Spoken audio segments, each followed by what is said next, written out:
Hello students, कैसे आप? I hope आप सभी अच्छे होंगे। आपकी प्रिपरेशन में अच्छी चल रही होंगी। उसी प्रिपरेशन में कॉन्सेप्ट को बूस्ट करने के लिए मैं सकला नारायण, आपका मैथमेटिक मेंटर इजीली में आपका स्वागत करता हूं। सो यहाँ पर दिवाली की छुट्टियां खत्म हो चुकी है, ठीक है। वापस पढ़ाई की ओर बढ़ते हैं ना। तो हम क्या पढ़ रहे थे, मुझे ये बताओ। सर, हम डिटर्मिनेंट्स पढ़ रहे थे और फर्स्ट लेक्चर में हमने क्या करा था, डिटर्मिनेंट्स की कुछ बेसिक सी चीज़ें देखी थी कि डिटर्मिनेंट्स को रिप्रेजेंट कैसे किया जाता है। कोई मैट्रिक्स डिटर्मिनेंट कब बनेगा या फिर उस मैट्रिक्स का डिटरमिनेंट हम कब फाइंड करेंगे, उसकी कुछ हमने कंडीशन देखी थी, है ना। मतलब स्क्वायर मैट्रिक्स होना चाहिए कुल मिला के, बस यही हमने देखा था। और फिर क्या देखा था फर्स्ट लेक्चर में? सर, हमने एक्सपांसिएशन ऑफ डिटर्मिनेंट देखा था, ठीक है। हमने डिटर्मिनेंट को एक्सपांड करना सीखा था रो 1 के करस्पॉन्डिंग। जरूरी नहीं रो 1, रो 2 के करस्पॉन्डिंग भी कर सकते हो, रो 3 के करस्पॉन्डिंग भी कर सकते हो, कॉलम 1, कॉलम 2, कॉलम 3 इनके करस्पॉन्डिंग भी आप डिटर्मिनेंट को ओपन कर सकते हो, आपकी मर्जी है ना। रो 1 करस्पॉन्डिंग जो हमने फॉर्मूला अप्लाई की थी, मेथड अप्लाई की थी, अप्रोच अप्लाई की थी, वही आपको बाकी में भी अप्लाई करना है। फिर हमने लेक्चर 2 देखा था, जहां पर हमने एक्सपांसेशन की 2 मेथड देखी थी। कौन कौन सी मेथड थी? सर, पहली मेथड थी सारस रूल, ठीक है। सारस रूल हमने पढ़ा। फिर दूसरा क्या पढ़ा था हमने? विंडो रूल पढ़ा था। तो उन दोनों मेथड में हमने क्या देखा था कि डिटर्मिनेंट को एक्सपांड कैसे करते हैं ना, एक्सपांसेशन कैसे होता है डिटर्मिनेंट का, कुछ आसान तरीका हमने सारस और विंडो रूल में हमने पढ़ा था, ठीक है। उसी लेक्चर सीरीज को हम आगे बढ़ाएंगे और आज हम डिस्कस करेंगे माइनर्स एंड कोफैक्टर्स में। क्या करेंगे? माइनर एंड कोफैक्टर्स के बारे में आज डिस्कस करेंगे। आज के लेक्चर में वही होगा, माइनर्स एंड कोफैक्टर्स। सो आपको इस वीडियो के स्टार्टिंग से लेके एंड तक जुड़े रहना। तो बच्चों को जो डाउट होता है ना, सर माइनर्स कैसे फाइंड करेंगे, चलो माइनस हमने फाइंड करना सीख गए, हम कोफैक्टर में दिक्कत हो रही, आज वो आपका डाउट पूरा क्लियर हो जाएगा। बहुत आसान है, कुछ भी नहीं है, बहुत आसान से स्टेप है। 2/2 का डिटर्मिनेंट मैं पिक करूंगा, उसका माइनर्स और कोफैक्टर आपको निकालने सिखाऊंगा। फिर 3/3 का भी मैं पिक करूंगा, उसका भी आपको निकालना सिखाऊंगा। उस पर बेस्ड कुछ क्वेश्चन भी रहेंगे जो हम सॉल्व करेंगे। और उसके बाद हम क्या करेंगे, इस वीडियो के एंड में हम देखेंगे कि माइनर्स या फिर हम कह सकते हैं डिटर्मिनेंट के जो कुछ एप्लीकेशन है। जैसे मैं बोलता हूँ कि मान लीजिए, क्या हम डिटर्मिनेंट की मदद से एरिया फाइंड कर सकते हैं क्या, तो वो भी हम देखेंगे एप्लीकेशन। मैं बोलूँगा कि ठीक है, अगर एरिया हमने फाइंड करना सीख गए, एरिया हम फाइंड करते हैं आगे डिटरमिनेंट की मदद से, तो क्या 3 जो पॉइंट है उनको हम ये प्रूव कर सकते हैं वो कोलिनियर है या नहीं है। ऐसे कई एप्लीकेशन यहाँ पर आपको आज वीडियो के एंड में भी देखने को मिलेंगे। सो माइनर्स एंड कोफैक्टर तो रहेंगे, साथ में कुछ 5 या 4 इंपॉर्टेंट मैं कहूँगा रिमार्क्स है जो इस पर बेस्ड क्वेश्चन डायरेक्ट पूछ लिए जाते हैं और बड़े आसान से रहते हैं, वो भी आज हम डिस्कस करेंगे। टाइम को ज़्यादा वेस्ट नहीं करते, आगे बढ़ते, ठीक है। देखिए, समझिए माइनर्स एंड कोफैक्टर होता क्या है। सो माइनर्स होता क्या है, तो आप बोलोगे सर एक काम करते हैं, एक एग्जांपल ले लेते हैं। जैसे मैं कहूँगा कि भैया मुझे 2/2 का एक डिटर्मिनेंट आप बना दीजिए, तो आप बोलेंगे सर एक काम करिए कि ए एक डिटर्मिनेंट है, ठीक है भैया। 2/2 का बनाना है सर, तो रो 1 आएंगी, रो 2 आएंगी, है ना। रो 1 में 2 एलिमेंट, रो 2 में 2 एलिमेंट्स रहेंगे, ठीक है। सो रो 1 में कौन कौन से एलिमेंट पुट करूं मैं? आप कहेंगे सर एक काम करिए, फॉर्मूला बना रहे हैं तो यहां पर आप लिख दीजिए A11 A12। 1 मतलब फर्स्ट रो फर्स्ट कॉलम, 1 2 मतलब फर्स्ट रो सेकंड कॉलम, ठीक है। सेकंड रो के बारे में कुछ बता सकते हो कि? हाँ सर, वो तो बहुत आसान है, A21 A22। ये 21 क्या है sir? Second row first column, और 22 सेकंड रो सेकंड कॉलम। तो भैया ये जो डिटर्मिनेंट है इसका ऑर्डर क्या है सर? इसमें 2 रो और 2 कॉलम है, तो ये हो जाएगा 2/2 डिटर्मिनेंट्स, ठीक है। हमने 2/2 का एक डिटर्मिनेंट हमने बना लिया। अब मेरा सवाल तो ये है कि भैया मुझे यहां से माइनर्स फाइंड करके दीजिए। सिंपल सा क्वेश्चन है, माइनर फाइंड करके दीजिए। तो minors of determinant A, minor of determinant A. तो आप कहेंगे कि sir minor of determinant A, जैसे अगर हम कहें कि इसके जो एलिमेंट्स है वो A11 A12 A21 A22 है, तो माइनर जो रहेंगे, जैसे मान लो A11 का माइनर आएगा, A12 का माइनर आएगा, A21 का भी माइनर फाइंड करेंगे और A22 का भी हम यहाँ पर माइनर फाइंड करेंगे। तो यदि मैं यहाँ पर ये लिखूं कि माइनर ऑफ A11, ठीक है, लिख देते हैं।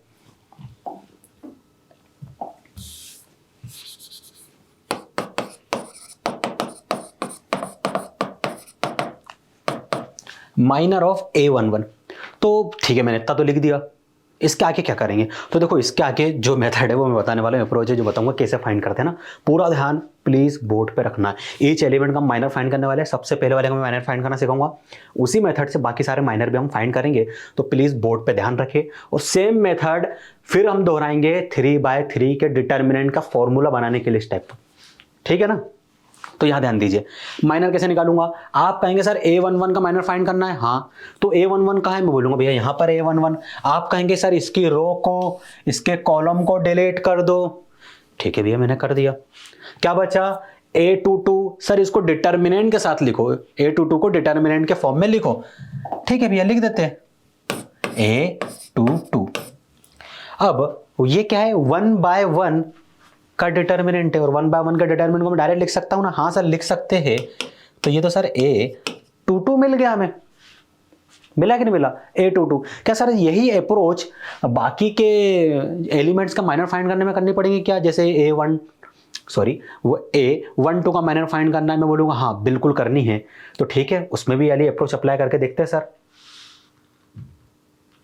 तो देखिए, माइनर ऑफ A11 फाइंड करा। हाँ सर, माइनर ऑफ A12 क्या है sir? First row second column का एक एलिमेंट है। ठीक है भैया, फर्स्ट रो सेकंड कॉलम का एक एलिमेंट है, इसका माइनर फाइंड करो। तो आप बोलोगे कि सर बहुत आसान है, आपने बताया था कि जो एलिमेंट्स है, हाँ ये रहा, इसकी रो को, इसके कॉलम को डिलीट कर दो। क्या बचा? A21, इसको डिटर्मिनेंट के फॉर्म में लिख दो। अब मैं चेक करता हूं भैया सही है कि नहीं। तो A21 हाँ बिल्कुल सही है, सही मेथड लगाई आपने। यही मेथड आगे भी आपको फॉलो करना है। रो 1 के सारे एलिमेंट्स हो गए। हाँ सर, 2 एलिमेंट थे A11 A12, दोनों के दोनों हो गए हैं। अब हम क्या करते हैं कि और जो रो 2 के 2 एलिमेंट्स थे उसका भी हम डायरेक्ट फाइंड करते हैं। अब यहां पर मैं इतना नहीं करने वाला, डायरेक्ट लिख दूंगा। ठीक है, minor of second row first column. Second row first column का एलिमेंट क्या है सर? A21। तो यहां पर आ जाएगा A21। इसका माइनर क्या आएगा? आप कहेंगे सर इसकी रो को, इसके कॉलम को डिलीट कर दो। क्या बचा? A12। इसे डिटर्मिनेंट के फॉर्म में लिख दीजिए बस। और 1/1 का डिटर्मिनेंट से डायरेक्ट लिख सकते हो आप। डिटर्मिनेंट को एक्सपांसेशन करने की जरूरत ही नहीं है। एक ही एलिमेंट से क्या एक्सपांसेशन करोगे आप? इसको डायरेक्ट में ओपन कर सकते हैं ना। इसका एक फायदा ये होता है 1/1 का। अब आगे बढ़ते हैं। क्या बचा सर? सेकंड रो का सेकंड एलिमेंट बच गया है। क्या है सेकंड रो का सेकंड एलिमेंट? सर A22 है, तो इसका माइनर फाइंड कर सकते हैं हम। हाँ सर कर सकते हैं। सेकंड रो का सेकंड एलिमेंट, सर ये रही सेकंड रो सेकंड एलिमेंट, ये रहा A22। इसकी रो को, इसके कॉलम को डिलीट कर दिया आपने। क्या बचा सर? A11 बचा। तो इसे भी डिटर्मिनेंट के फॉर्म में लिख दो A11 को। तो यहां पर आ जाएगा डिटर्मिनेंट A11 और ये हो जाएगा A11। क्या सर ये जो वैल्यू आई है ये इनका माइनर है क्या? हाँ भैया यही इनका माइनर है। ठीक है, सो माइनर ऑफ A11 क्या हो जाएगा सर? A22 के इक्वल होगा। माइनर ऑफ A21 किसके इक्वल हो जाएगा सर? A21 के इक्वल होगा। सॉरी, माइनर ऑफ A12, मैंने यहाँ 21 बोल दिया था। A12 किसके इक्वल होगा? A21 के इक्वल होगा। माइनर ऑफ A21 किसके इक्वल हो जाएगा सर? ये हो जाएगा A12 के equal. And minor of A22 किसके इक्वल होगा? A11 के इक्वल होगा। आसान था ना? सेम डिटर्मिनेंट जब मान लो आ जाए, कोई क्वेश्चन आ जाए, उसमें सेम मेथड अप्लाई करके माइनर फाइंड करना है आपको। क्वेश्चन भी करेंगे, फिक्र मत करो। ये तो आपको मैंने भी अप्रोच बताई कैसे क्वेश्चन को सॉल्व करना है ना माइनर वाले को। सर माइनर तो हो गया, कोफैक्टर। कोफैक्टर पे बात कर लेते हैं। तो बताओ मुझे कोफैक्टर में हम क्या करेंगे सर? माइनर तो हमने फाइंड कर लिया, कोफैक्टर कोई मेथड है क्या? मैं बोलूंगा हाँ बिल्कुल है। माइनर को हमने माइनर ऑफ डिटर्मिनेंट A। चलो एक काम करो ना, देखो माइनर ऑफ A11 आपने लिखा है, इसको कुछ नाम दे दे क्या हम? सर क्या नाम दे सकते? तो यहां देखो इनका भी नामकरण करते हैं हम, है ना? नामकरण करते मेरा मन कर रहा है कैपिटल M। ठीक है sir, capital M 11। Capital M 11 मतलब क्या होगा सर? कैपिटल M 11 का मतलब ये हो सकता है कि minor of element A11। Obviously M मतलब माइनर, 11 मतलब एलिमेंट 11 का माइनर, यही मतलब है। हाँ यही है, मैं यहां लिख भी देता हूं, माइनर ऑफ एलिमेंट A11 इसका मतलब है। ठीक है, सो M11 किसके इक्वल होगा भैया सर? M11 इक्वल हो जाएगा माइनर ऑफ A11 के इक्वल, जो कि है A22 के इक्वल। तो यहां पर आ जाएगा A22। अब माइनर ऑफ 1 2 फाइंड कर सकते हो आप। सर वो तो ऑलरेडी हमने फाइंड करके रखा है। माइनर ऑफ 1 2 क्या आया था सर? माइनर ऑफ 1 2 मतलब A12 किसके इक्वल आया था? A21 के इक्वल आया था, तो यहाँ पर आ जाएगा A21। देखो मैथमेटिशियन बहुत आलसी होते थे ना, बहुत लेजी लोग हुआ करते थे, तो इतना लिखना पसंद नहीं करते, तो डायरेक्ट ऐसे लिख देते थे। तो पेपर में आपको इस टाइप से दिखाई देगा। यहाँ तो मैंने ठीक है आपको अप्रोच बताई है ना, फाइंड करने के लिए मैं ये समझना जरूरी था, लेकिन इस टाइप से आपको क्वेश्चन पेपर में दिखाई देगा और आपको वहाँ भी ऐसे ही लिखना है। इतना लिखोगे टाइम वेस्ट हो जाएगा बहुत ज़्यादा। आप इस तरीके से डायरेक्ट लिख सकते हो, यहाँ पर रिप्रेजेंट कर सकते हो कि M11 जो है यहाँ पर माइनर ऑफ A11 है। बाकी सारी चीज़ें एग्जामिनर समझ जाएगा। अब माइनर ऑफ A21 क्या लिख सकते हो सर? इसे हम लिख सकते हैं माइनर ऑफ A21। तो माइनर ऑफ A21 किसके इक्वल है सर? A12 के इक्वल है। माइनर ऑफ A22 किसके इक्वल है? माइनर ऑफ A22 किससे रिप्रेजेंट करेंगे सर? M ऑफ 22 किसके इक्वल है? A11 के इक्वल है। तो भैया ये आपके पास वैल्यू आ गई, आएगी नहीं? पहले क्यों दिख रहा था वो, ठीक है ये हो गया। सो सर हमने माइनर तो फाइंड करना सीख लिए, आसान था। अब बात आई थी कोफैक्टर। सर कोफैक्टर कैसे फाइंड करें? क्या कोई फॉर्मूला है इसका? मैं बोलूंगा हाँ बिल्कुल है इसका फॉर्मूला। क्या है फॉर्मूला? देखिए समझिए।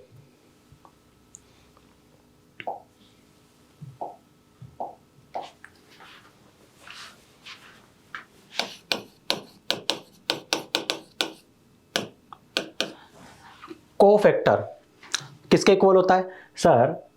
कोफैक्टर इज इक्वल टू रहता है माइनर ऑफ, माइनर के इक्वल ही होता है। लेकिन यहां पर एक कंडीशन लगती है। क्या कंडीशन लगती है? देखो समझो कंडीशन क्या लगाएंगे हम। जैसे मान लो कि कोफैक्टर 1 1, ये क्या रिप्रेजेंट कर रहा है? Cofactor of element 1 1।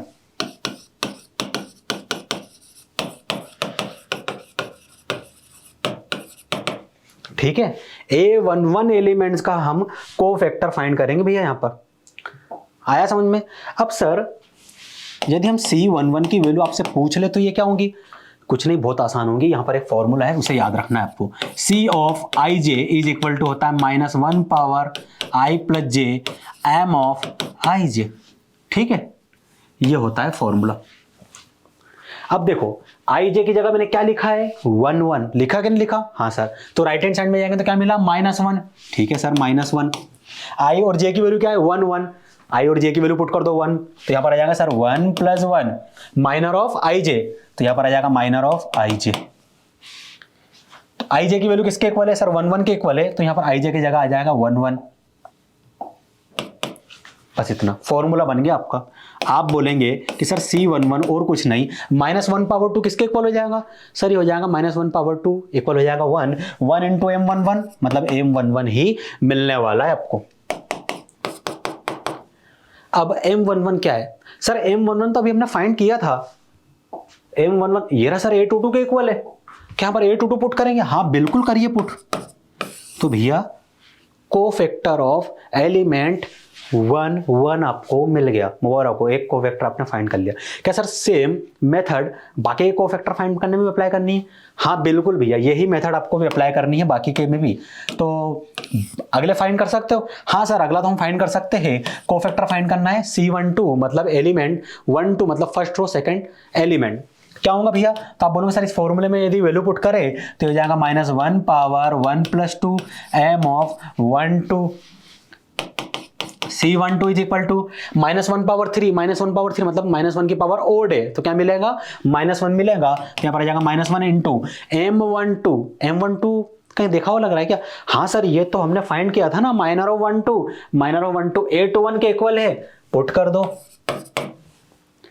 एक चीज सर हमें समझ में आ गई कि कोफैक्टर फाइंड करने के लिए माइनर फाइंड करना जरूरी है। ठीक है, तो पहले आपको माइनर फाइंड करना पड़ेगा, तभी आप कोफैक्टर फाइंड कर सकते। तो सेम मेथड लगाएंगे, बाकी के भी कोफैक्टर आप फाइंड करेंगे। अब C12 हो गया, अब C21 फाइंड करेंगे, सेकंड रो फर्स्ट एलिमेंट क्या हो जाएगा, इस फॉर्मूले में सर वैल्यू पुट कर देंगे, आई की वैल्यू 2 है, जे की वैल्यू 1 है, तो -1 power 2 + 1 m of 21 C21 is equal to हो जाएगा -1 power 3 which is equal to -1 into m of 21 C21 is equal to -1 into M21, sir ये हो जाएगा -M21। क्या M21 कहीं देखा हुआ लग रहा है क्या? हाँ सर M21 ये निकाला था आपने, यहाँ पर बैठा हुआ, इसकी वैल्यू है A12, तो पुट कर दो -12 left hand side as it is. भैया C21 भी आ गया। अब क्या बचा सर? C22 बचा है। C22 निकाल सकते हो, बहुत आसान है सर C22। देखो पूरा ध्यान बोर्ड पे रखेंगे, मैं बहुत धीरे धीरे समझा रहा हूँ। 2/2 का एक बार हो जाएगा ना, फिर 3/3 में इतना मैं डिटेल में नहीं करने वाला। फॉर्मूले सारे अप्लाई यही होंगे, अप्रोच जो माइनर में की वही होंगी। कोफैक्टर का ये वाला फॉर्मूला वहां भी अप्लाई होगा, लेकिन वहां पर 3/3 का रहेगा, टोटल एलिमेंट 9 रहेंगे, और यहाँ 2/2 का टोटल एलिमेंट 4 है, इसलिए मैं आपको डिटेल में समझा रहा हूँ। वहाँ पर number of element direct double से ज्यादा हो जाएंगे, तो वहां पर इतना डिटेल में नहीं करने वाला मैं, ठीक है। अभी तो मैं आपका उंगली पकड़ के चल रहा हूँ, तो प्लीज पूरा ध्यान बोर्ड पे आप देंगे ना। C22 इसका कोफैक्टर फाइंड करना है सर, इस फॉर्मूले में वैल्यू पुट कर देंगे, आई की वैल्यू 2, जे की वैल्यू 2 पुट करिए, -1 पावर 2 + 2 m ऑफ 22। C22 किसके इक्वल हो जाएगा भैया? -1 पावर 4, -1 पावर क्या है? A1, मतलब क्या मिलेगा सर? 1 मिलेगा, तो 1 into M22 C22 is equal to, ये क्या हो जाएगा? M22 के इक्वल हो जाएगा। M22 की वैल्यू सर A11 के इक्वल है, तो यहां पर आ जाएगा A11। तो भैया कोफैक्टर आ गए आपके। तो कोफैक्टर को हम लिख लेते हैं सर, यहां पर लिखते हैं C11 C12 C21 C22। C11 किसके इक्वल आया? A22 के इक्वल आया, और C12 किसके इक्वल आया? -A21। C21 किसके इक्वल आ गया? -A12। और C22 किसके इक्वल आ गया? A11 के इक्वल आ गया। ये क्या है सर? ये जो C है वो रिप्रेजेंट कर रहा है कोफैक्टर 11, मतलब कोफैक्टर ऑफ एलिमेंट 11 किसके इक्वल है? A22 के इक्वल है, हमने फाइंड कर लिया कोफैक्टर।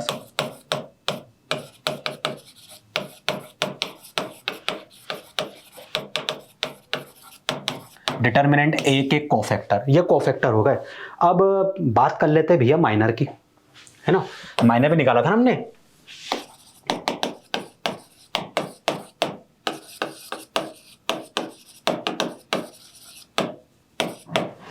तो भैया माइनर भी लिखना पड़ेगा यहां पर। तो माइनर क्या क्या निकले थे सर? M11 M12 21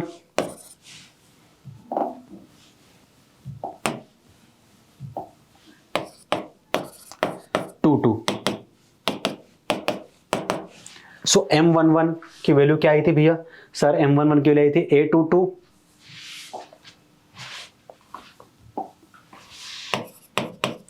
और M12 की वैल्यू क्या आई थी? सर M12 की वैल्यू आई थी A21 और M21 की वैल्यू किसके इक्वल आई थी? M21 की वैल्यू आई थी A12 और M22 की वैल्यू किसके इक्वल आई थी? सर ये आई थी A11 के इक्वल। आसान है ना, माइनर एंड कोफैक्टर कितने आसान थे। कुछ था इसमें? कुछ भी नहीं था, बस यही फाइंड करना। क्वेश्चन आते हैं कई बार इस पे ना, बेस्ड क्वेश्चन डायरेक्ट आ जाते हैं। चलो ठीक है, ये सब तो हो गया। एक क्वेश्चन है, ठीक है, एक क्वेश्चन है। अभी यहाँ पर हम डायरेक्ट फॉर्मूले अप्लाई करेंगे भैया, इतना जो मगजमारी हमने अभी तक की 15-20 मिनट में वो नहीं करने वाले। देखिए क्वेश्चन क्या बोला गया है, फॉर अ 2x2 एक डिटर्मिनेंट है स्क्वायर मैट्रिक्स है, डिटर्मिनेंट का साइन भी दे दिया यहाँ पर, आपको एलिमेंट भी दे दिए, ठीक है। इसका ऑर्डर क्या है सर? 2/2 है, वैसे हमें दिख भी रहा है, 2 रो 2 कॉलम है, और ऑलरेडी उन्होंने बोल भी दिया है, ठीक है, इतना हो गया। क्या करना है sir? Minor and cofactor find करना है इसके। तो क्या माइनर फाइंड कर सकते हो सर? बहुत आसान है सर, बहुत आसान है माइनर फाइंड करना। सबसे पहले हम क्या करेंगे, 2/2 का एक डिटर्मिनेंट इस टाइप से लिख देंगे ताकि हमें समझने में थोड़ा आसान हो, समझने में थोड़ी आसानी हो। तो माइनर क्या आएंगे सर? सबसे पहले M11 आएगा, M11 कैसे फाइंड करते थे सर? कुछ नहीं, जो A11 था, हाँ A11 कहाँ है सर? कंपेयर करने पे यहाँ 3 मिल रहा है, 3 वाली रो को 3 वाले कॉलम को डिलीट कर दो, क्या मिला 4, 4 को डिटर्मिनेंट के फॉर्म में लिखो, 4 को डिटर्मिनेंट के फॉर्म में, ये क्या हो जाएगा सर? ये 4 के इक्वल हो जाएगा, ये माइनर ऑफ 1 1 आ गया। अगला भी हम फाइंड कर सकते हैं सर M12 कैसे आएगा सर? M12 ये रहा, कंपेयर करने पे यहाँ 2 मिल गया, 2 वाली रो को 2 वाले कॉलम को डिलीट करेंगे तो मिल जाएगा 1, तो यहाँ पर आ जाएगा determinant 1 which is equal to 1। आया समझ में? ठीक है ना, माइनर आसान थे ना भाई। अब मुझे M21 फाइंड करके दिखाओ, तो आप बोलोगे सर 21 मतलब ये रहा 21, कंपेयर करने पे 1 के इक्वल है, ये रो को कॉलम को डिलीट करा 2 मिला, तो 2 को डिटरमिनेंट के फॉर्म में लिख दो,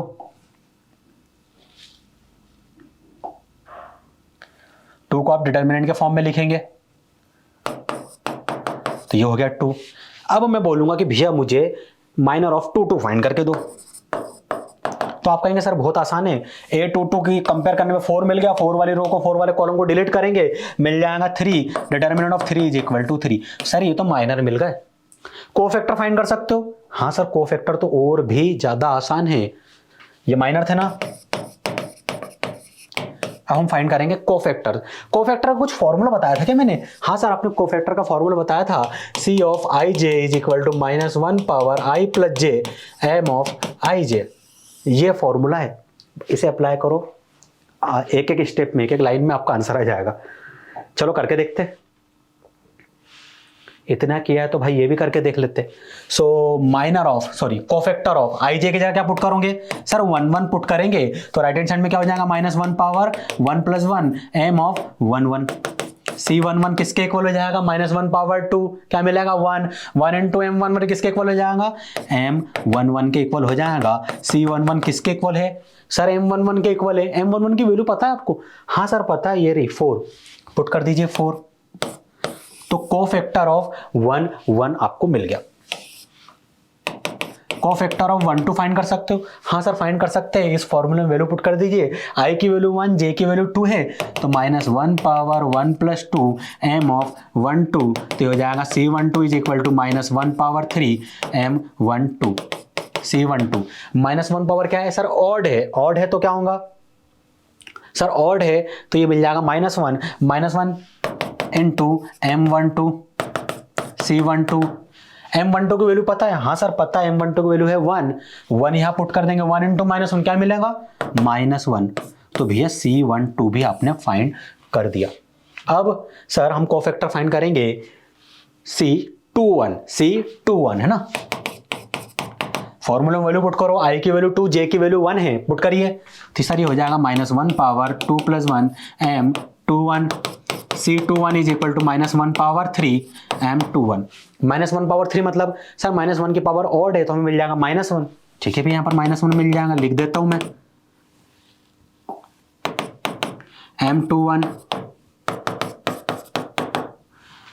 M21 पता है? हाँ सर पता है, ये रहा 2 मल्टीप्लाई होगा -1 से, क्या मिलेगा? -2। सो भैया कोफैक्टर ऑफ 21 भी आपने फाइंड कर लिया। क्या बचा है सर? कोफैक्टर ऑफ बचा है हमारे पास 2 चलो कोफैक्टर ऑफ 2 फाइंड कर लेते हैं। फॉर्मूला में वैल्यू पुट करेंगे, क्या मिलेगा सर? -1 पावर 2 प्लस 2 M22, तो C22 इज इक्वल टू हो जाएगा -1 पावर 2 प्लस 2 सर 4 के इक्वल होगा M22 as it is. C22 -1 power क्या है सर? E1 है तो क्या मिलेगा? -1 की पावर यदि E1 है तो क्या मिलेगा सर? 1 मिलेगा, 1 इंटू M22, ये हो जाएगा M22 के इक्वल। M22 किसके इक्वल है सर? यहां पर यदि हम देखें तो M22 जो है वो 3 के इक्वल है, तो ये आ गया 3। तो ये कोफैक्टर 1 1 1 2 2 1 2 2 हमने सब फाइंड कर लिए, सारे माइनर भी फाइंड कर लिए। यही करना था ना? हाँ सर यही करना था, आसान क्वेश्चन था कि नहीं था? कुछ भी नहीं था भाई इसमें। चलो अब आगे बढ़ते हैं। अब आ गया ये वाला 3/3 डिटरमिनेंट्स का। क्या करोगे बताओ, सोच के बताओ क्या करोगे। नहीं तो मैं बताता हूं क्या करेंगे। अप्रोच वही है, वहां 2/2 था, यहाँ 3/3 है। क्या करोगे सर, यहां पर हम ये कर सकते हैं कि सबसे पहले हम माइनर फाइंड करेंगे। हाँ भैया पहले माइनर ही फाइंड करना पड़ेगा, तभी तो कोफैक्टर फाइंड कर पाओगे। तो ठीक है सर, हम माइनर फाइंड करते हैं, माइनर ऑफ डिटर्मिनेंट डेल्टा। ठीक है, अब सर माइनर हमें ईच एलिमेंट के फाइंड करने हैं, तो यहां पर हम लिख देंगे माइनर ऑफ 1 1। ठीक है, माइनर ऑफ 1 1 लिख दिया।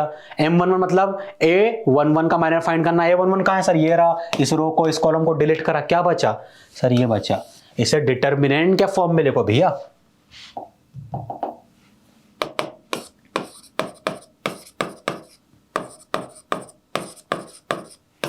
ये आ गया सर, यही अप्रोच आगे फॉलो करना। हाँ बिल्कुल, माइनर ऑफ 1 2 मतलब A12 का माइनर फाइंड करना। A12 कहां है सर, ये रहा। इस रो को, इस कॉलम को डिलीट कर दो, क्या बचा सर, ये। इन दोनों को डेल्टा के फॉर्म में लिखो भाई, लिख दो।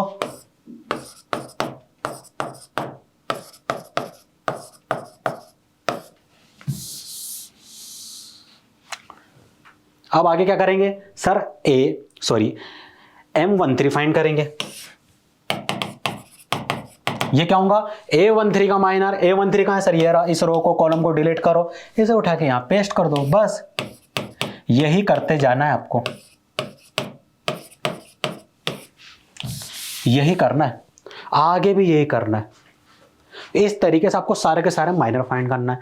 कोफैक्टर में कुछ नहीं, वही -1 पावर i + j और माइनर की वैल्यू पुट करनी है, जो वैल्यू यहां से मिलेगी। अरे ये 2/2 का डिटर्मिनेंट है, इसको सॉल्व कर सकते हो, नहीं कर सकते हो। बताया था ना मैं 2/2 का डिटर्मिनेंट कैसे सॉल्व करते हैं, डायरेक्ट मेथड बताई थी। इन दोनों को आपस में मल्टीप्लाई करो, माइनस करके फिर इन दोनों को आपस में मल्टीप्लाई कर दो, बस हो गया। तो ये अप्रोच पूरी डिस्क्राइब तरीके से बताने की जरूरत नहीं है। इस पर बेस्ड एक क्वेश्चन करवा देता हूं, आपको आइडिया अच्छा खासा हो जाएगा ना। चलो इस पर बेस्ड एक क्वेश्चन कर लेते हैं, है ना। तो क्वेश्चन ये बोला गया है, find the minors and cofactor of the determinant. इस डिटर्मिनेंट का हमें माइनर और कोफैक्टर फाइंड करना है। पहले बताओ इस डिटर्मिनेंट का ऑर्डर क्या है सर। इस डिटर्मिनेंट का ऑर्डर है 3/3। ठीक है भाई, तो 3/3 का डिटर्मिनेंट हम कैसे फाइंड करते सर। हमने तो फॉर्मूला देखा था, फॉर्मूला के अकॉर्डिंग A11 A12 A21 इस टाइप के एलिमेंट्स थे। लिख दे क्या हम, हाँ बिल्कुल लिख दीजिए। सॉरी यहाँ पर 1 3 आएगा, मैंने 2 1 लिख दिया। अब इसे करेक्ट कर लेना। यहाँ पर 2 1 2 2 2 3 3 1 3 2 3 3 ये आ गए। ठीक है, अब चलो पहले हम माइनर फाइंड करते हैं। ठीक है, पहले माइनर फाइंड कर लेते। तो माइनर्स, कौन सा माइनर निकालूं मैं पहले सर, सीक्वेंस में चलना ज्यादा बेटर रहेगा। सो M11 हम निकाल लेते हैं। M11 क्या है सर, A11 का माइनर है। A11 कहां है सर, ये रहा। ये दोनों मैट्रिक्स इक्वल है, हाँ सर इक्वल है।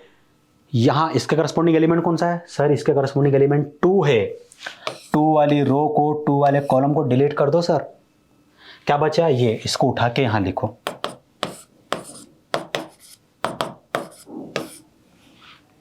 सर ये तो 2/2 का डिटरमिनेंट मिल गया, सॉल्व करो इसको, करो सॉल्व। 3 × 2 6 -1 × -5 सही हो जाएगा 5। क्या मिला 1। सो M11 क्या मिल गया, 1 के इक्वल मिला ना सर। M11 मिल गया 1 के इक्वल, बस हो गया, इतना ही था सर। ऐसे तो हम आगे भी फाइंड कर सकते हैं। M12 निकालो, पहले से हम इरेज कर लेते हैं ना, क्योंकि नए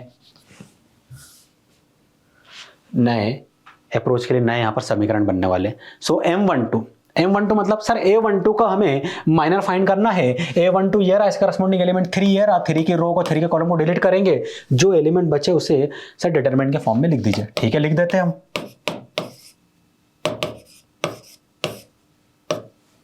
सॉल्व करिए इसको सर। 7 × 3 21 21 माइनस 8 × -5 क्या हो जाएगा, -40।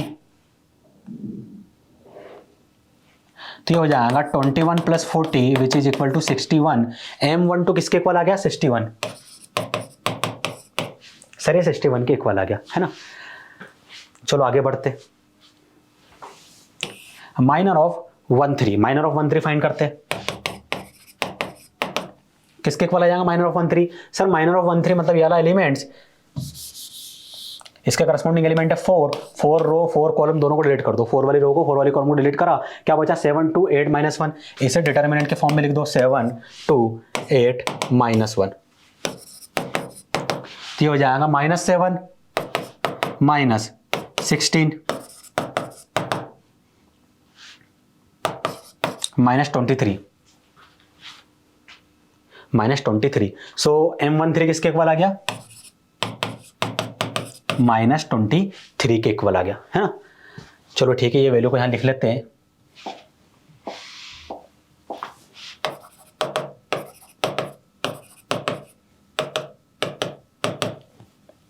क्या आई थी 161 -23।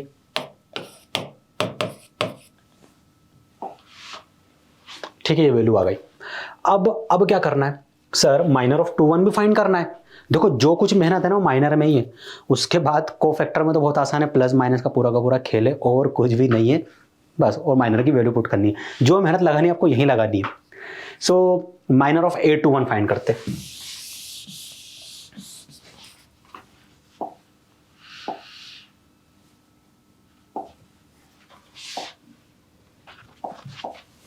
माइनर ऑफ 2 1, माइनर ऑफ 2 1 मतलब सर ये रहा, इसका करस्पॉन्डिंग एलिमेंट कौन सा है 7, 7 वाली रो को 7 वाले कॉलम को डिलीट कर दीजिए, करिए, रो को कॉलम को डिलीट करा, क्या बचा 3 4 -1 3।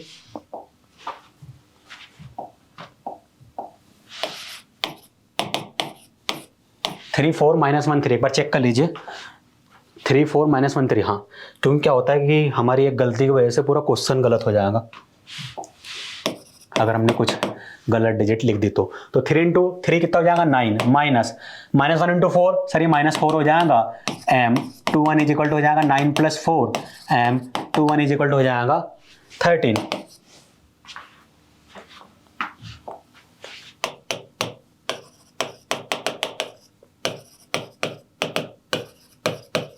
यहां पर सारी वैल्यू लिखते जा रहे हैं ना। अब M22 फाइंड करते चलो। M22 कैसे फाइंड करेंगे सर, वापस यहाँ जाइए और A22 को देखिए कहाँ है, ये रहा A22। ठीक है भाई, A22 मुझे दिख गया, इसका करस्पॉन्डिंग एलिमेंट कौन सा है 2, इस रो को इस कॉलम को डिलीट कर दो, इसका डिटरमिनेंट मतलब बना लो जो बच गया 2 4 8 3।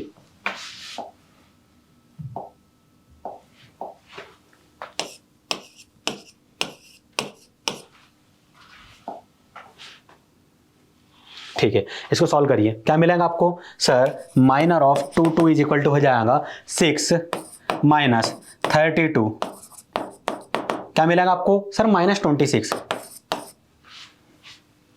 तो M22 -26 के इक्वल मिला, M22 -26 के इक्वल मिला। अब M23 फाइंड कर लेते हैं। M23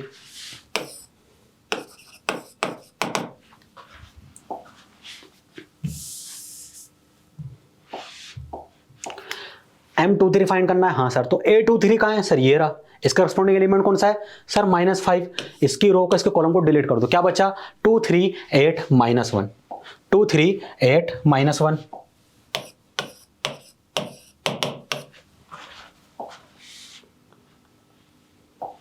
सो यहां पर M23 इज इक्वल टू हो जाएगा, सॉल्व करो इसको सर, ब्रैकेट ओपन करना है 2 इंटू सॉरी डिटरमिनेंट ओपन करना है 2 into -1 -3 into 8। So M23 is equal to हो जाएगा -2 -24। सो M23 इज इक्वल टू हो गया -26। ये भी -26 के इक्वल ही मिला आपको, चेक करने दीजिए एक बार, दो वैल्यू सेम मिल रही है। सो -2 आ जाएगा, ठीक है, -24, हाँ सही है, M23 आ गया। अब सर 31 32 33 भी हमें फाइंड करना है। सो M31, चलो M31 फाइंड करते। M31 सर A31 के करस्पॉन्डिंग मिलने वाला है, A31 करस्पॉन्डिंग एलिमेंट कौन सा है सर 8 वाली रो को कॉलम को डिलीट करो, क्या बचा 3 4 2 -5, 3 4 2 और -5।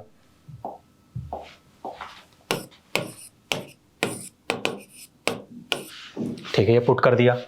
M31 is equal to, open करो इसको डिटरमिनेंट को, आप कहेंगे कि sir 3 into -5 -4 into 2। So M31 is equal to कितना हो जाएगा -15 -8, क्या मिलेगा -15 -8, सर -23, तो M31 किसके इक्वल मिल गया?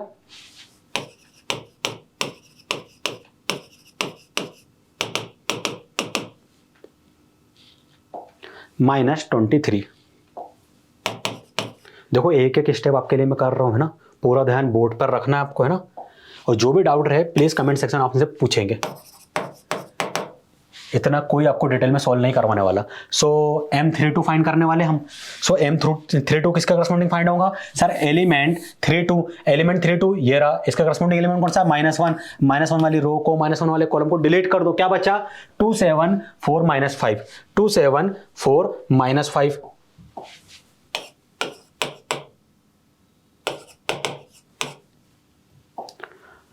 To 4 7 -5, sorry 2 4 7 -5।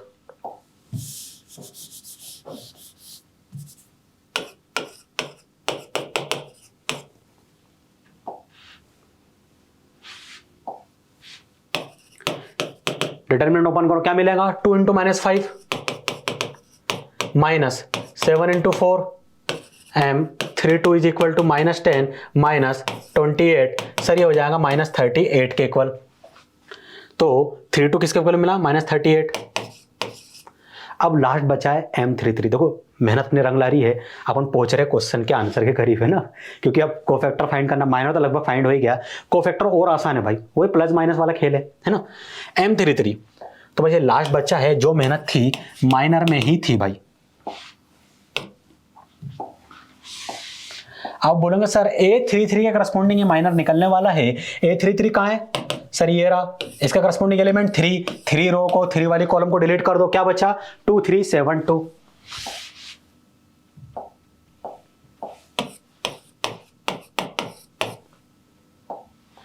टू 3 7 2, ठीक है, आपने पुट कर दिया। डिटरमिनेंट ओपन करेंगे, 2 × 2 4 -7 × 3 21। सो 21 में से 4 को सब्ट्रैक्ट करें, क्या मिलेगा? 17 आई थिंक, है ना, -17 मिलेगा। सो -17 आपको मिल गया। तो भैया ये सारे के सारे माइनर आ गए हमारे इस डिटरमिनेंट के, जिसका ऑर्डर 3/3 था। अब बात आती कोफैक्टर की। तो आप बोलोगे सर कोफैक्टर तो बहुत आसान है, बहुत ज़्यादा आसान, क्योंकि कोफैक्टर का हमें फॉर्मूला पता है, C ऑफ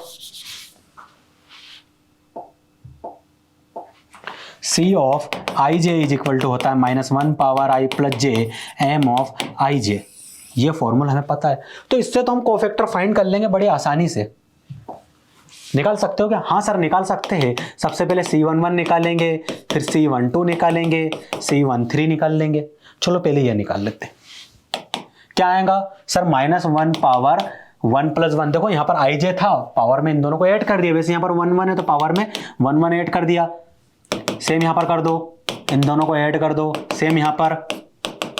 फिर मैंने क्या किया? सर मैं ij था तो माइनर ऑफ ij पुट कर दिया। यहाँ पर 1 1 है तो यहाँ पर माइनर ऑफ 1 1, यहाँ पर माइनर ऑफ 1 2, यहाँ माइनर ऑफ 1 3 आ गया सर। अब बताओ मैं क्या करूंगा? सर यहां से तो क्वेश्चन अब बहुत आसान हो गया। C11 और कुछ नहीं, -1 पावर क्या है? E1 मतलब 2, तो क्या मिलेगा? 1 मिलेगा। M11 की वैल्यू पता है? हाँ सर पता है, 1 पुट कर दो। C11 क्या मिल गया? लिखो यहाँ पर C11 C12 C13 C21 22 23 31 32 33।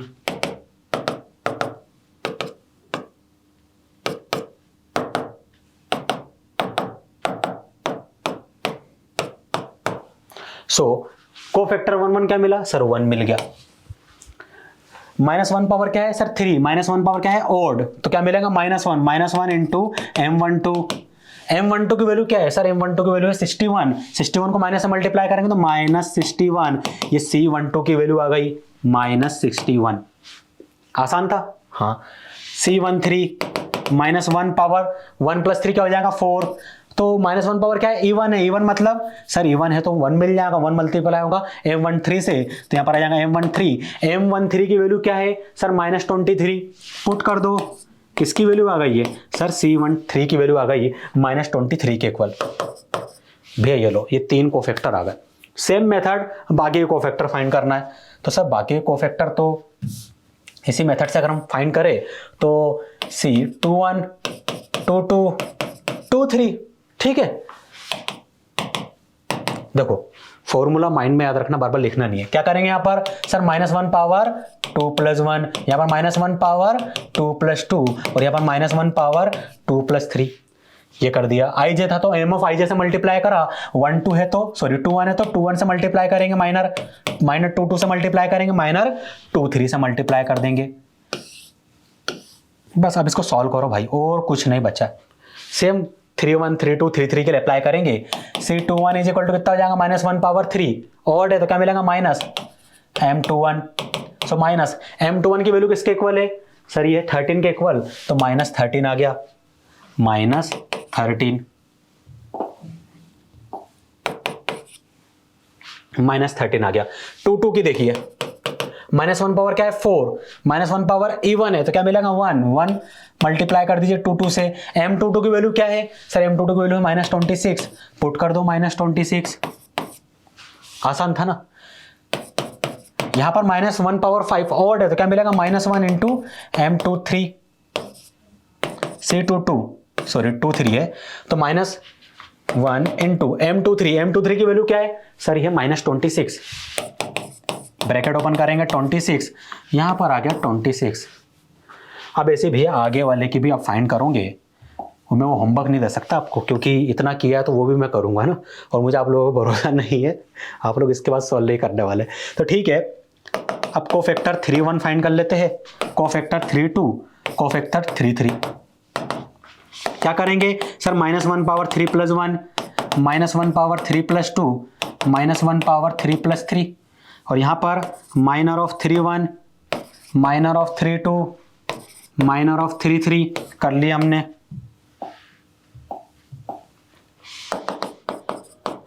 -1 power 4 मतलब E1 है, E1 मतलब 1 आ जाएगा, 1 मल्टीप्लाई होगा 3 1 से तो M31 की वैल्यू क्या है सर, ये -23, पुट कर दो -23, किसकी वैल्यू आई है C31 के, -23, आसान था।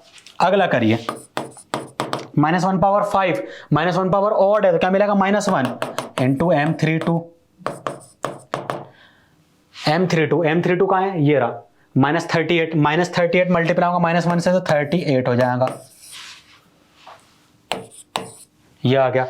यहां पर C33 -1 पावर 6, -1 पावर 6 मतलब -1 पावर E1 है तो क्या मिलेगा 1 मिलेगा सर, यहां पर डायरेक्ट आप 1 लिख दीजिए, 1 इंटू M33 C33, M33 की वैल्यू क्या है सर -17, -17 1 से मल्टीप्लाई होगा तो -17 ही मिलेगा, तो यहां पर आ गया -70। भैया ये आपका माइनर और ये आपका कोफैक्टर है, ठीक है, यही फाइंड करना था, हो गया फाइंड। थोड़ा सा ज़्यादा लेंथी था लेकिन कोई बात नहीं, हमने क्वेश्चन सॉल्व कर लिया। अब यहाँ पर कुछ बेसिक से एप्लीकेशन है ना, जिसको हम समझते हैं। मैंने आपको बोला था ना लास्ट में, आपको कुछ इंपॉर्टेंट रिमार्क बताने वाला हूँ मैं। देखिए, use of determinant in coordinate geometry, जहाँ पर आपने लाइन पढ़ी थी, ट्राइंगल पढ़ा था ना, कोऑर्डिनेट मतलब जहाँ पर शेप बनते हैं अलग अलग टाइप के, बस उसकी बात हो रही है। वहाँ पर हम डिटर्मिनेंट को कैसे यूज करेंगे, एरिया ऑफ ट्राइंगल। सो हमको एक एरिया ऑफ ट्राइंगल शो करना है, इसके वर्टेक्स क्या हो, जैसे मान लो ये ट्राइंगल है, इसके वर्टेक्स है x1 y1 x2 y2 x3 y3, तो आप क्या बोलोगे सर, एरिया ऑफ ट्राइंगल हो जाएगा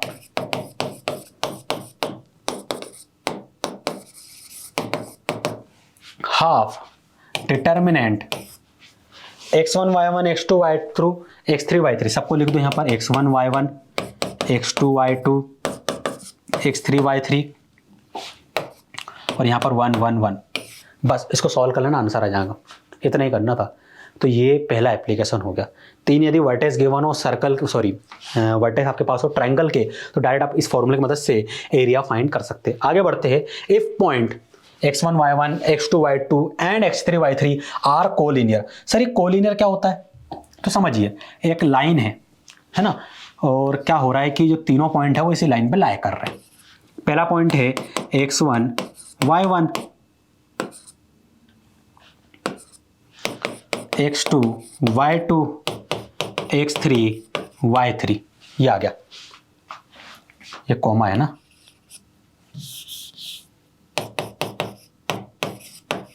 ये आ गया।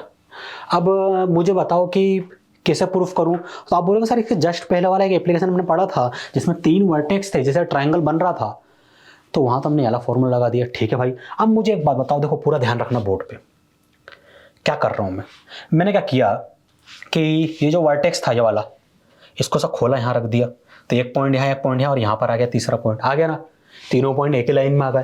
क्या कोई ट्रायंगल बनेगा? नहीं सर नहीं बनेगा। तो उनका एरिया क्या हो जाएगा? 0 के इक्वल हो जाएगा। वैसे ये तीनों पॉइंट कोलिनियर है, इनका ट्रायंगल का एरिया क्या होगा? 0 होगा। तो इसे आप क्या करोगे? 0 के इक्वल पुट कर दोगे तो हाफ भी 0 के इक्वल चले जाएगा, सिर्फ ये बचेगा। कुल मिला के कहने का मतलब ये है कि x1 y11 x2 y21 x3 y31 ये किसके इक्वल होगा? सर ये 0 के इक्वल होगा। अगर 3 पॉइंट दे दिए जाए, बोला है कि भैया कोलिनियर प्रूफ करो, लगा दो डिटर्मिनेंट, ये वाला फॉर्मूला 0 आ रहा है मतलब कोलिनियर है। तो ये सेकंड एप्लीकेशन हो गया। थर्ड वाले को समझते, equation of straight line passing through 2 point x1 y1 x2 y2। आपको बोल दिया गया कि भैया आपको इक्वेशन ऑफ लाइन लिखनी है, ठीक है। तो मान लीजिए ये इक्वेशन ऑफ लाइन है ना, मतलब ये स्ट्रेट लाइन है। एक पॉइंट यहां लाया कर रहा है, कौन सा? x1 y1। दूसरा पॉइंट यहां लाया कर रहा है x2 y2। और बोल दिया अभी लाइन की इक्वेशन लिखो। क्या करोगे? सर कुछ नहीं, मान लेंगे कि यहां कोई पॉइंट x कमा y है। अब क्या करेंगे? Determinant x y x1 y1 x2 y2। Sir ये तो दिख रहा है तीनों क्या है? पॉइंट कोलिनियर, तो कोलिनियर वाली प्रॉपर्टी लगा देंगे, यहां से लाइन की इक्वेशन मिल जाएंगे। हाँ भैया मिलेंगे लाइन की इक्वेशन, यहां से आपको लाइन की इक्वेशन मिलेंगे ही मिलेंगे, ठीक है। x1 y1 क्या रहेंगे? कोई कांस्टेंट वैल्यू, ये भी कांस्टेंट वैल्यू रहेंगे, ये तो वेरिएबल रहेगा ना x y। सॉल्व करो, इक्वेशन मिलेंगे। यहां पर क्या था? तीनों के तीनों कांस्टेंट थे, तो डिटरमिनेंट की वैल्यू कांस्टेंट मिलने वाली थी। यहां पर एक वेरिएबल आ गया, सॉरी 2 वेरिएबल आ गया x y, तो यहां पर लेफ्ट हैंड साइड में इक्वेशन मिलेंगे स्ट्रेट लाइन की। तो ये 3 एप्लीकेशन हो गए। अब देखिए लास्ट वाला एप्लीकेशन है, थोड़ा ध्यान रखना बोर्ड पे ना। If a1x b1y plus c1 is equal to 0, a2x plus b2y plus c2 is equal to 0 and a3x plus b3y plus c3 is equal to 0 और कॉन्करेंट। यदि ये कॉन्करेंट है तो सर कुछ नहीं, a1 b1 c1 a2 b2 c2 a3 b3 c3 इनका determinant 0 के equal होगा। बस इतना कर लो, हो गया। 4 एप्लीकेशन थे, इंपॉर्टेंट एप्लीकेशन, इस पर क्वेश्चन अक्सर आ जाते हैं ना। हाँ इतने ही काफ़ी, आज के लिए इतना ही काफ़ी हो गया। सो मैं उम्मीद करता हूँ जितना मैंने पढ़ाया है ना आपको समझ में आया होगा। हमने डिटेल में पढ़ी सारी की सारी चीज़ें, 2/2 का डिटरमिनेंट, 3/3 का डिटरमिनेंट था हमारे पास। हमने उनके कोफैक्टर और माइनर के पहले तो हमने फॉर्मूले निकाले, फिर उन फॉर्मूले मदद से 2 क्वेश्चन हमने सॉल्व कर लिए, और लास्ट में टोटल 4 एप्लीकेशन हमने इस पर बेस्ड देखे, डिटरमिनेंट पर बेस्ड। आसान थे, फिर भी यदि कोई डाउट रह जाता हो कोई स्टेप में, कोई फॉर्मूले में, कोई कॉन्सेप्ट में, सो प्लीज़ कमेंट सेक्शन में आप हमें पिन करेंगे, हमारी टीम और हम बिल्कुल वहाँ पर आपको रिप्लाई करेंगे, ठीक है। सो मिलते हैं नेक्स्ट लेक्चर में। Thank you.